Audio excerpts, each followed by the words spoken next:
ಸ್ನೇಹಿತರೆ, ಈ ಒಂದು ಹಳ್ಳಿ ಕಡೆ ಬಂದಿದ್ದೆ. ಮಲೆನಾಡು ವೈಭವ, ಹೊಸನಗರ ತಾಲೂಕು. ಈ ಒಂದು ಹಲಸಿನ ಮರದಲ್ಲಿ ನೋಡಿ ಎಷ್ಟೊಂದು ಹಣ್ಣುಗಳು ಬಿಟ್ಟಿದೆ. ಇದು ನಗರ ಭಾಗದಲ್ಲಿದ್ದರೆ ಭಾರಿ ಬೆಲೆ, ಇಲ್ಲಿ ನೋಡಿ ಕೇಳೋದೇ ಇಲ್ಲ. ಯಾಕೆಂದರೆ ಹಳ್ಳಿಯವರಿಗೆ ತಿಂದು ಸಾಕಾಗಿರುತ್ತೆ. ಅವ್ರು ಬಂದು ಕೇಳೋದವರಿಗೆ ಫ್ರೀಯಾಗಿ ಕೊಡ್ತಾರೆ, ದುಡ್ಡು ಕೇಳೋದಿಲ್ಲ. ಹಳ್ಳಿ ಭಾಗದಲ್ಲಿ ಕೃಷಿ ಉತ್ಪಾದನೆಗಳನ್ನು ಈ ರೀತಿಯಾಗಿ ಇಟ್ಟಿರ್ತಾರೆ. ಇದು ನೋಡಿ ಭಾರಿ ಹಳೆಯ ಕಾಲದ್ದು, ಸುಮಾರು ಇದಕ್ಕೆ ಒಂದು 50 ವರ್ಷಕ್ಕೂ ಹೆಚ್ಚು ಆಗಿದೆ. 50ಕ್ಕೂ ಜಾಸ್ತಿ ವರ್ಷಗಳಾಗಿದೆ. ಇದಕ್ಕೆ ಈ ಕಡೆ ರಂಜಣೆಗೆ ಅಂತಾರೆ. ಮೊದಲು ಈ ಹಳ್ಳಿ ಕಡೆ ಇದನ್ನು ಅಕ್ಕಿ ತುಂಬಿಡೋಕ್ಕೆ ಉಪಯೋಗಿಸ್ತಾಯಿದ್ರು. ಇದೆಲ್ಲ ಕಬ್ಬಿನ ಬೇಸಾಯ. ಕಬ್ಬು ಹಾಕಿದ್ದಾರೆ, ಈ ಮಟ್ಟಕ್ಕೆ ಬಂದಿದೆ. ಈಗ ಹಳ್ಳಿ ರೈತರು ತುಂಬ ಶ್ರಮ ಪಡ್ತಾರೆ. ಸಿಟಿಯಲ್ಲಿದ್ದವರಿಗೆ, ನಗರದಲ್ಲಿದ್ದವರಿಗೆ ನಮ್ಗೆ ಗೊತ್ತಾಗೋದಿಲ್ಲ. ಹಲಸಿನ ಮರದಲ್ಲಿ ಎಷ್ಟು ಸುಂದರವಾದ ಕಾಯಿಗಳು, ನೋಡಿದಷ್ಟು ಕಾಯಿಗಳಲ್ವ. ನೋಡಿ, ಹಳ್ಳಿ ಕಡೆ ದಿಢೀರ್ ತಿಂಡಿ, ಭಾರಿ ಬೇಗ ತಯಾರಾಗುವಂಥ ತಿಂಡಿ, ಇದಕ್ಕೆ ಕಡುಬು ಅಂತ ಹೇಳ್ತಾರೆ. ಇವರು ಜನ ಕಮ್ಮಿ ಇರೋದ್ರಿಂದ ಕಮ್ಮಿ ಮಾಡಿದ್ದಾರೆ. ಆ ಕಡುಬಿಗೆ ತಕ್ಕಾಗಿ ಒಂದು ಸಾಂಬಾರು, ಯಾವುದಂತ ಇಲ್ಲ. ಯಾಕಂದರೆ ಅದು ಭಾರಿ ಬೇಗ ಮಾಡುವಂಥ ಒಂದು ತಿಂಡಿ ಇದು. ಹಳ್ಳಿ ಮಹಿಳೆಯರು ಇರ್ತಾರಲ್ವ, ಅವರಿಗೆ ಬೇರೆ ಬೇರೆ ಬೇರೆ ಕೆಲಸ ಇರುತ್ತೆ. ಹಾಗಾಗಿ ಇದನ್ನು ಈ ಕಡುಬಿದೆಯಲ್ಲ, ಇದು ಮಾಡಿಬಿಟ್ಟು ಬೇಯಿಸೋದಕ್ಕಿಟ್ಟು ಬೇರೆ ಕೆಲಸಗಳು ಮಾಡ್ಕೊಳ್ತಾ ಇರ್ತಾರೆ. ಈ ರೀತಿಯಾಗಿ ಭತ್ತದ ಹುಲ್ಲನ್ನು ಕೊಯ್ದು ಈ ರೀತಿಯಾಗಿ ಸಂಗ್ರಹಿಸಿರ್ತಾರೆ. ಈ ರೀತಿ ಕಾಣುತ್ತಲ್ಲ, ಮಳೆ ಬರ್ತಾ ಇದೆ, ಹಾಗಾಗಿ ಹತ್ತಿರ ಹೋಗ್ಲಿಕ್ಕೆ ಆಗ್ತಾಯಿಲ್ಲ. ನೋಡಿ, ಮತ್ತು ಸೌದೆ.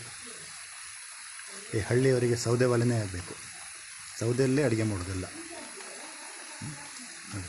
ಈ ಕಾಡಿಂದ ದರ್ಗನ್ನು ತೊಗೊಂಡು ಬಂದು ಈ ರೀತಿಯಾಗಿ ಸಂಗ್ರಹಿಸಿರ್ತಾರೆ.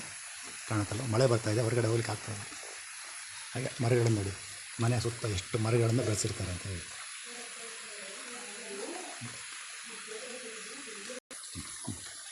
ಕೊಟ್ಟಿಗೆಗೆ ಬಂದೆ. ಇದಕ್ಕೆ ತುಳುಕುಲು ಅಂತ ಹೇಳ್ತಾರೆ ಈ ಕಡೆ ಭಾಷೆಯಲ್ಲಿ, ಹಳ್ಳಿಯಲ್ಲಿ.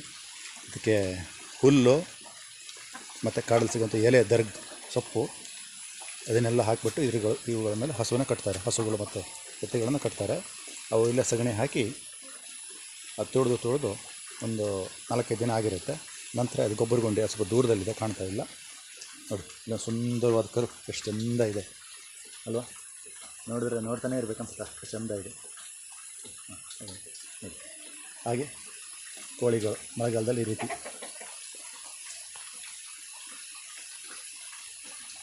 ಮಳೆಯಿಂದ ತಪ್ಪಿಸ್ಕೊಂಡು ಇಲ್ಲಿ ಬಂದು ಕೂತಿರ್ತಾರೆ.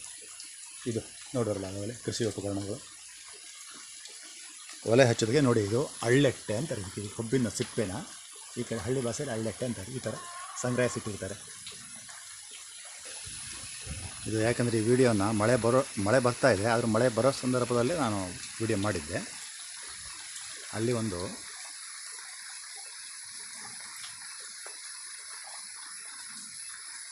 ಕಾಣಿಸ್ತಾ ಇಲ್ಲ ಸರಿಯಾಗಿ, ನೋಡಿ ಕಾಣ್ತಾ ಇದ್ದಿಲ್ಲ, ಸಣ್ಣಕ್ಕೆ. ಅದು ಮರ ಅಲ್ಲ, ಇದು ಹಳ್ಳಿ ಕಡೆ ಬೆಳೆಯುವಂಥ ತುಪ್ಪಿರೆಕಾಯಿ ಅಂತ ಹೇಳ್ತಾರೆ. ಇದಕ್ಕೆ ಬೋಳಿರೆಕಾಯಿ, ತುಪ್ಪಿರೆಕಾಯಿ ಅಂತ.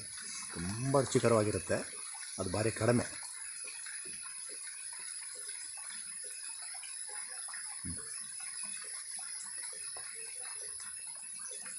ನೋಡಿದ್ರಲ್ಲ ಹಳ್ಳಿ ವಾತಾವರಣ ಹೇಗಿರುತ್ತೆ ಅಂತ ಹೇಳಿ.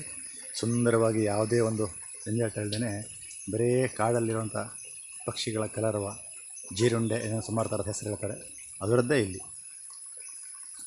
ನೋಡಿದ್ರ, ನೀವು ಒಮ್ಮೆ ಹಳ್ಳಿ ಕಡೆ ಬನ್ನಿ, ಹಳ್ಳಿ ಸೊಬಗನ್ನು ಸವಿಯಿರಿ, ಖುಷಿಯಿಂದ ನಗನಗುತ್ತಾ, ಯಾವುದೇ ಒಂದು ಜಂಜಾಟಗಳನ್ನು ದೂರ ಮಾಡಿಕೊಂಡು ಮತ್ತೆ ವಾಪಸ್ ಮರಳಿ ಅಂತ ಈ ಮೂಲಕ ತಮಗೆ ಕೇಳ್ತೀವಿ.